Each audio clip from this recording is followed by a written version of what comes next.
ChatGPT is good at a lot of things, but other times it just creates pure AI slop. And most people who are using AI to learn Spanish are usually getting AI slop. If you don't know me, my name is Hamid. I'm 16 and fluent in 4 languages, and I help people get fluent in Spanish fast. So this is how I actually use ChatGPT to learn Spanish and where it doesn't actually work that well. So when is ChatGPT actually good for learning Spanish? Well, I like to do this framework called Spot and Speak, and it's for basically having conversations. Because ChatGPT is great at having conversations, especially if you're a beginner. That is the one great thing about AI. It is able to have a back and forth in Spanish, okay? The way I like to do it with AI and just in general with speaking is to spot a topic that you can't speak about yet, and then go speak about it to either a native or just yourself if you're just practicing to for yourself, or AI, and this is where ChatGPT can come in. And so what happens is you get better at speaking about that topic and understanding that topic at the same time when you're doing it with AI. And so that's what's so great about it. You can practice a skill of conversations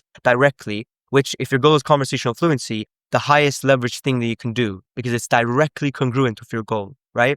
It's the reason why I recommend AI so much for learning Spanish in this way, and I wish that I could have also used it, is because there's zero embarrassment. It's available 24/7.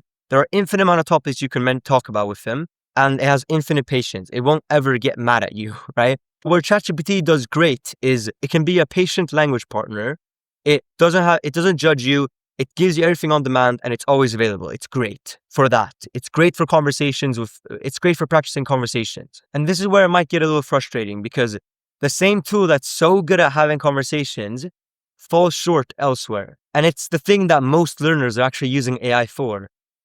And that's grammar. If you've ever tried asking AI for an explanation about grammar, it will give you the hardest to understand, the most densest, technically grammatically correct, but extremely intangible response. And so it ends up making you more confused than if someone else were to explain it in a simpler way. This way of understanding, this way of learning it's not tangible for us. And by the way, if you're just getting started, I highly recommend joining the Speedy Spanish Hub. It's a free community I created with a bunch of free resources and guides to help you start learning Spanish with these methods. And it'll be the first link in the description.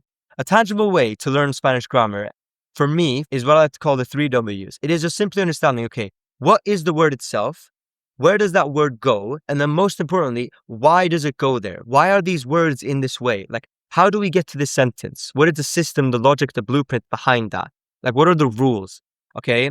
And what happens is the way that AI explains the logic, the rules, is in a very complicated way. It can give you the what and the where. I mean, you can directly translate sentences directly. It can tell you what the words are, what English word translates to what, where those words should be placed in the sentence. It is, in my experience, very, very mid at explaining why that is. And when you think about it, who actually gets the best grammar explanations out of AI? And I realized this recently after actually trying to get an explanation from AI. And it's the people who already understand grammar, because when you already understand the grammar well, you're able to curate your questions and your prompts perfectly so that AI can understand what you're trying to get at and then explain it to you in the way that you already understood. But the problem is that's not good for people who don't understand Spanish logic and grammar, who are trying to learn it, because AI is just going to reward you in proportion to what you already know. And so if you don't know anything, you won't be able to understand it. You won't be able to learn something new from it, right? Unless you curate your prompts so that AI can explain it in a way that is tangible, it usually just gives you AI slop, which is what this is. And so that's why I recommend a human course, okay, instead of AI for explanations. And if you're going for free, I recommend language transfer. And if you're willing to pay, then I have my own program called the Speedy Spanish Academy. And so I started personally with the language transfer course, and it does a really great job of explaining that. And look, if you're watching this and AI is generally all you have, and you don't really have time for language transfer or something else, and you have to use AI, this is what I'd recommend. This is the method I'd use to avoid getting AI slop. So the first is just isolation. So never ask, teach me Spanish. Never just give a general question.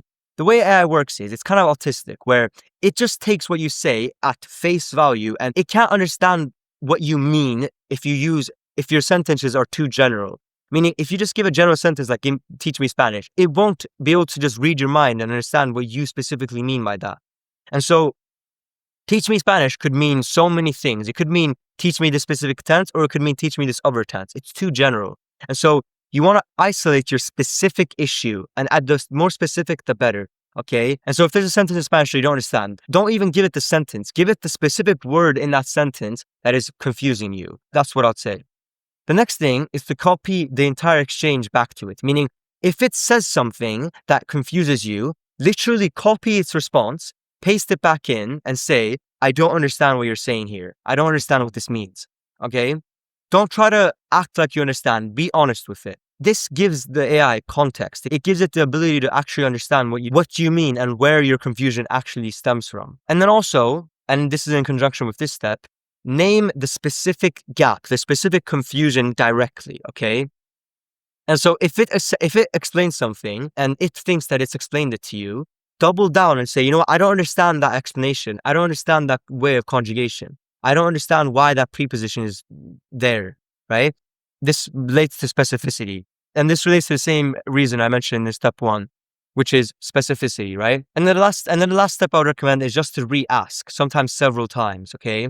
The first time you ask it to explain something, it will usually be very AI sloppish, right? The second time, it will get better. The third time, it will get even better. Basically, the more context you give it, the more times you give it context to your situation, to your confusion, the better it will be at explaining it to you.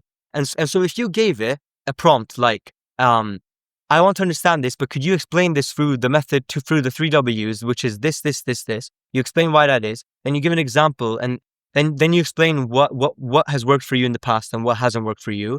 And then you ask it to interview you about your Spanish knowledge, and then you ask it a question. That answer that it gives you will be so much higher quality because it just knows way more about you. Context is king. The more context you give it about your Spanish knowledge, about you,